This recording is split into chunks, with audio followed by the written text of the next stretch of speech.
नमस्ते, मैं अर्चना हिंदी साहित्य की ऑनलाइन क्लासेस में आप सभी विद्यार्थियों का स्वागत करती हूँ। आज की हमारी विषय वस्तु है काव्य गुण।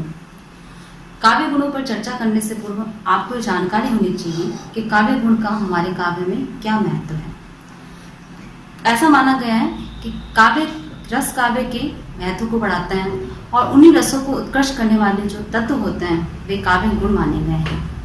जैसे सभी मनुष्यों के अंदर कुछ न कुछ गुण पाए जाते हैं, दयालुता, सत्य, अहिंसा, और इन्हीं गुणों के कारण मनुष्य का महत्व माना जाता है।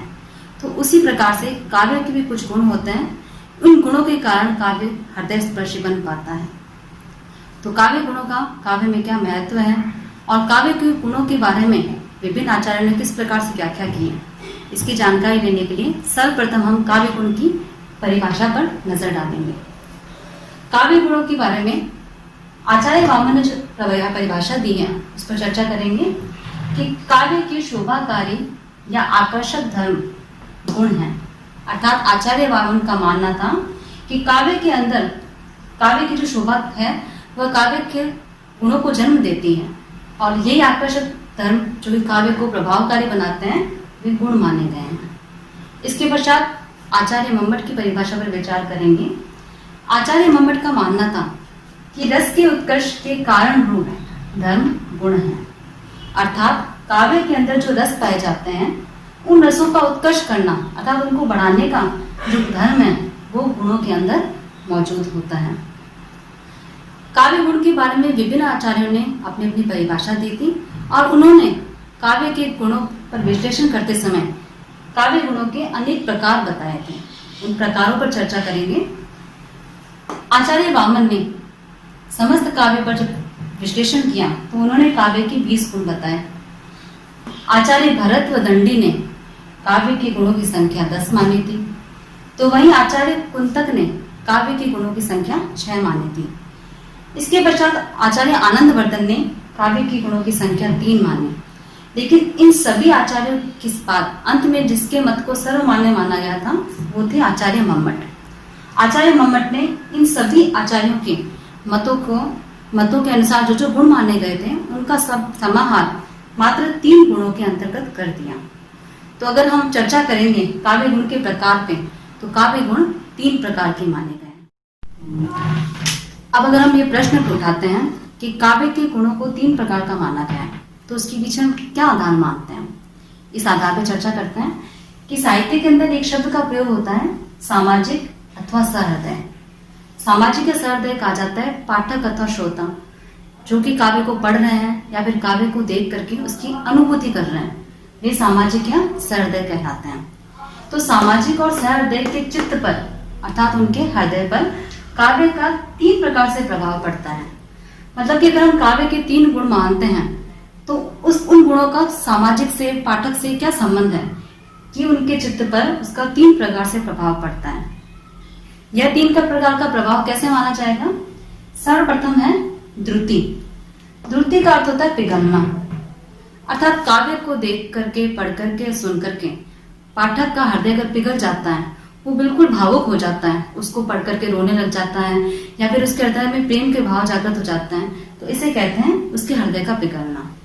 दूसरे प्रकार का प्रभाव है चमकना, दीप्ति, अर्थात चमकना या जोश लाना। दीप्ति का मतलब है प्रकाशित हो जाना, कि आपके हृदय के अंदर जो भाव है वो एकदम से प्रकट हो गए हैं, प्रकाशित हो गए हैं, हृदय में एक प्रकार से जोश का भाव आ गया हो। और तीसरा प्रभाव है व्यापकता। इसका अर्थ होता है फैल जाना, कि किसी काव्य को पढ़कर देखकर सुनकर के वो जो भी हमें शिक्षा देना चाह रहा है उसका अर्थ हमारे हृदय में पूरी तरह से फैल जाए, काव्य को देखते उसका अर्थ पूरी तरह से समझ में आ जाए, तो उसको व्यापकता माना गया है। तो सामाजिक के हृदय पर चित्त पर ये जो 3 प्रकार के प्रभाव पड़ते हैं, इन्हीं प्रभावों को आधार बना करके आचार्य मम्मट ने इसके गुणों को 3 प्रकार से माना गया है।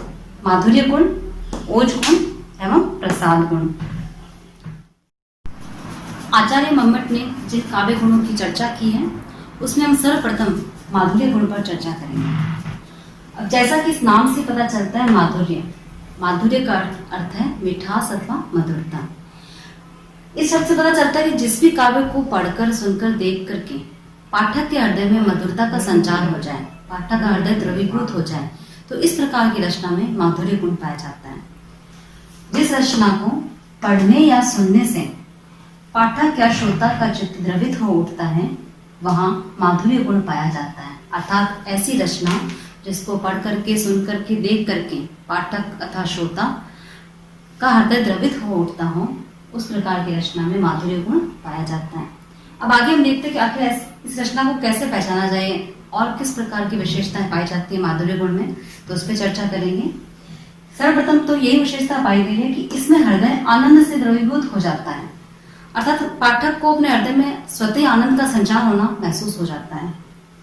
दूसरी विशेषता है कि मूर्धन्य ध्वनियों का अभाव। उच्चारण स्थान के आधार पर 5 प्रकार की ध्वनियां हैं, जिनमें से मूर्धन्य ध्वनि होती है ट वर्ग की, जिसके अंतर्गत ट, ठ, ड, ढ, ण और र व य इन वर्णों का प्रयोग किया जाता है।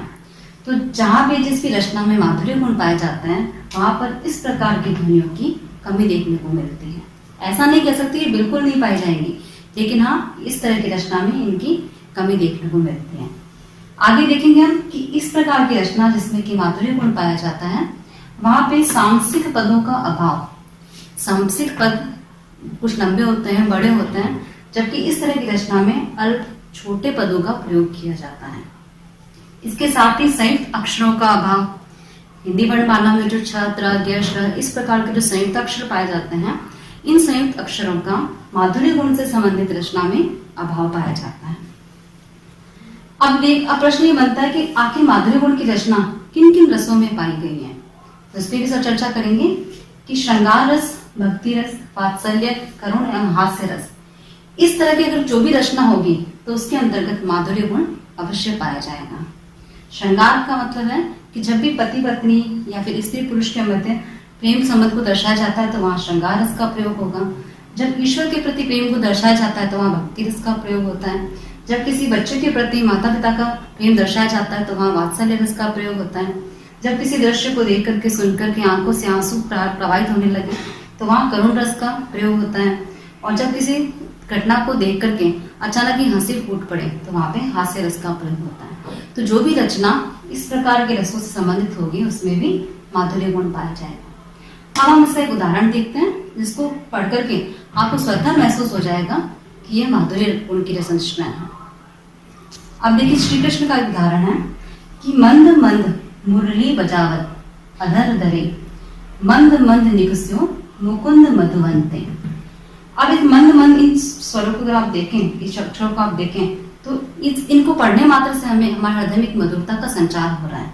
अर्थात मंद मंद धीमे धीमे स्वर में मुरली को बजाते हुए, अपने अधरों पर मुरली को धारण करते हुए मुकुंद अर्थात श्री कृष्ण मधुवन अर्थात बगीचे में धीरे धीमे गति से आ रहे हैं। तो इस पद को पढ़ने मात्र से हमारे हृदय में कृष्ण के प्रति प्रेम का भाव उत्पन्न हो जाता है। तो अर्थात यहाँ पे श्रृंगार रस का प्रयोग किया गया है। तो श्रृंगार रस से संबंधित रचना होने के कारण इसके अंतर्गत माधुर्य गुण पाया गया है। अब आगे हम चर्चा करेंगे ओज गुण के ऊपर।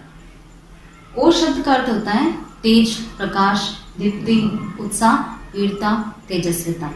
अर्थात इस प्रकार की रचना जिसको पढ़कर के हमारे हृदय में उत्साह का, वीरता का, तेजस्विता के भाव का संचार हो, तो वह रचना ओज गुण से युक्त मानी जाती है। हृदय को वीरतापूर्ण भावों से भर देने वाली, संयुक्त, द्वित्व व कठोर वर्णों वाली रचना ओज गुण वाली होती है। अब आगे कैसे पहचाने कि इस रचना में ओज गुण पाया जाता है, तो इसके लिए हम आगे इसकी विशेषताओं की तरफ देखेंगे। जिसकी रचना में ओज गुण पाया जाता है उसके अंदर लेफ पदों का आधिक्य पाया जाता है। लेफ का अर्थ है र, जो कि शब्दों के ऊपर अथवा नीचे लगता है। जैसे कि अभ्र में नीचे लगा है, मरकट में ऊपर र लगा है, अर्क में भी ऊपर र लगा है। तो ऐसी रचना जो ओज गुण से युक्त होगी उसमें लेफ का आधिक्य पाया जाएगा। फिर हम देखेंगे कि संयुक्त एवं द्वित्व वर्णों का प्रयोग होता है। छ, त, ग, श और द्वित्व वर्ण होते हैं जिनमें एक ही वर्ण का 2 बार प्रयोग किया जाता है। तो इस तरह के वर्ण ओज गुण से संबंधित रचना में पाए जाते हैं। फिर आगे हम देखेंगे कि लंबे समासों का प्रयोग। माधुर्य गुण में हमने पढ़ा था कि सामसिक पदों का अभाव पाया गया था, छोटे छोटे पद पाए गए थे, जबकि ओज गुण से संबंधित रचना के अंदर हमें लंबे लंबे सामसिक पदों का प्रयोग देखने को मिलता है। अंत में देखेंगे कि ओज गुण 3 रसों में पाया जाता है, वीर, रौद्र, विभत्स एवं भयानक रसों में। इस तरह के रसों संबंधी जो रचना होगी उसमें ओज गुण पाया जाता है। अब इस ओज गुण को स्पष्ट करने के लिए अंत में हम इसका उदाहरण देखेंगे। हरिरुंड गिरे गजजुंड गिरे, ये एक युद्ध क्षेत्र का उदाहरण है, जिसके अंतर्गत आपस में जब शत्रुओं की सेनाएं लड़ती हैं तो युद्ध क्षेत्र का जो दृश्य होता है वो किस प्रकार का दिखाई देता है, उसका वर्णन किया गया है।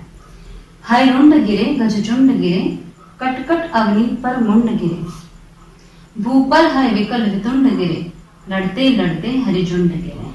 अर्थात ऐसा दृश्य देखने को मिला कि जब शत्रुओं की सेना आपस में लड़ रही थी तो घोड़ों के शरीर के जो हिस्से थे वो गिर रहे थे, गज यानी हाथियों के जो झुंड थे वो पूरे के पूरे समाप्त होते जा रहे थे, वो धरती पर गिर रहे थे।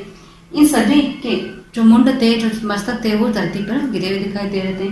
समस्त युद्ध क्षेत्र के अंदर सभी के शरीर, सभी शत्रुओं के शरीर गिरे हुए दिखाई दे रहे थे और उनका समूह का समूह इस प्रकार से नष्ट होता हुआ दिखाई दे। माधुर्य और ओज गुणों पर चर्चा करने के पश्चात अंत में तीसरा गुण आता है प्रसाद। प्रसाद शब्द का शाब्दिक अर्थ है प्रसन्नता, स्वच्छता एवं निर्मलता। अर्थात ऐसी रचना जिसको देखते ही उसका अर्थ तुरंत समझ में आ जाए, जिसमें स्वच्छता और निर्मलता के भाव मौजूद हो, वह प्रसाद गुण से युक्त मानी जाती है। जिस रचना में सुबोधता, सुबोधता का तात्पर्य जिसका बोध अच्छे से हो जाए, जिसकी जानकारी हमें तुरंत पढ़ते ही हो जाए। स्वच्छता हो अर्थात जिसे सुनते ही अर्थ तुरंत स्पष्ट हो जाए तो वह रचना प्रसाद गुण से युक्त मानी जाती है।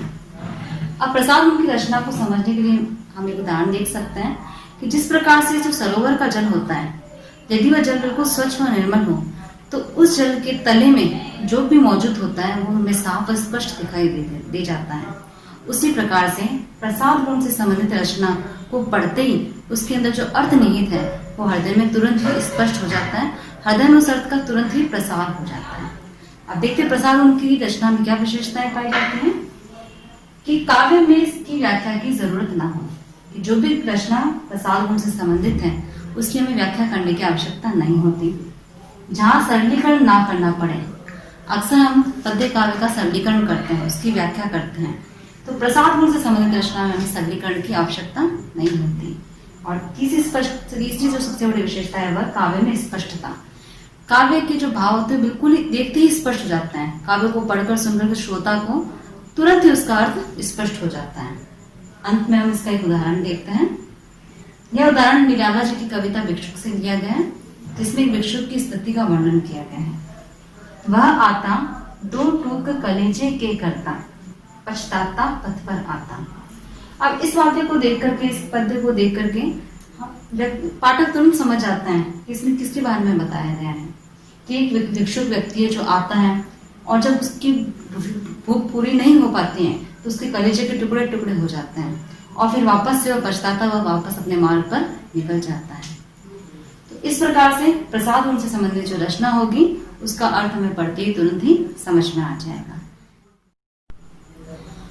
प्रसाद गुण को समझने के लिए जानना होगा हमें कि यह एक तरह से मध्यम गुण माना गया है। मध्यम अर्थात इसमें न तो माधुर्य गुण की तरह मधुरता होगी अधिक और ना ही ओज गुण की तरह अधिक कठोरता पाई जाएगी, बल्कि बीच का गुण पाया जाएगा, ना अधिक मधुरता और ना ही अधिक कठोरता। इस प्रकार से इसको मध्यम गुण की संज्ञा भी दी गई है और यह गुण लगभग सभी रसों के अंदर पाया जाता है। तो इस तरह से आज का हमारे टॉपिक प्रकरण यही समाप्त होता है। आशा करती हूँ कि आप सभी के सामने काव्य गुण पूरी तरह से स्पष्ट हो गए। धन्यवाद।